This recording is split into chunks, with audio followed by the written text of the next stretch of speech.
Not everyone living in a community lives in what is considered an ideal household.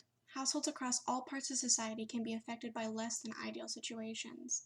The affluent, the poverty-stricken, and all levels in between, as well as all races and religions, can experience many kinds of abuse.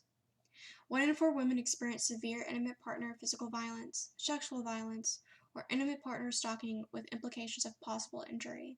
On a typical day, there are more than 20,000 phone calls placed to domestic violence hotlines nationwide. Intimate partner violence accounts for 15% of all violent crime. 1 in 15 children are exposed to intimate partner violence each year, and 90% of these children are eyewitnesses to this violence. Child abuse reports involve 7.9 million children. 74.9% of victims are neglected, 17.5% of victims are physically abused. There is around 100,042 children received into foster care services each year. Children in foster care usually wait 3 to 4 years or more to either get adopted or to get out of foster care. The average age of a child entering foster care is 7 to 8 years old. 44% of children in foster care are white, 23 are African American, and 21 are Hispanic. 61% of children removed from their homes is due to abusive neglect, 34% is due to parental drug abuse, 12% is due to physical violence. Children often experience grief, guilt, anger, sadness, loneliness, anxiety, low self-esteem, and mental and physical health issues coming out of these homes and into foster care.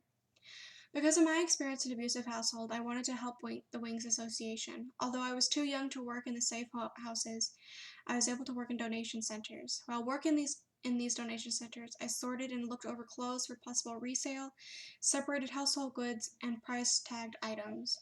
I did this through my whole high school career. The mission of the Wings program is to provide housing, integrated services, education, and advocacy to end domestic violence. Wings provides victims of domestic violence and their children with 33 safe housing options in and around the Chicagoland area to help end the cycle of violence. At Wings, they take a strength-based approach that highlights, encourages, and develops each client's strengths, as a counseling program for women and children under their care. Victims who are fleeing a violent situation can find refuge at safe houses, with or without their children. Safe houses provide temporary shelter, safety planning, food, and clothing for the women and children in their care. Wings transitional and permanent housing and rapid rehousing programs help victims and their children continue to move forward with rebuilding their lives after escaping a violent situation. There are 151 house apartments that can be used for these families, and they can stay up for 2 years at a time. My name is Haley Medley. Working with Wings helped me to realize that I want to make an impact on the abused and foster community. The way I can do this is by becoming a nurse in the Elmhurst nursing program. In my future nursing career, I will be aware of the signs of abuse in women and children so that I can help them have a chance to look at their futures differently.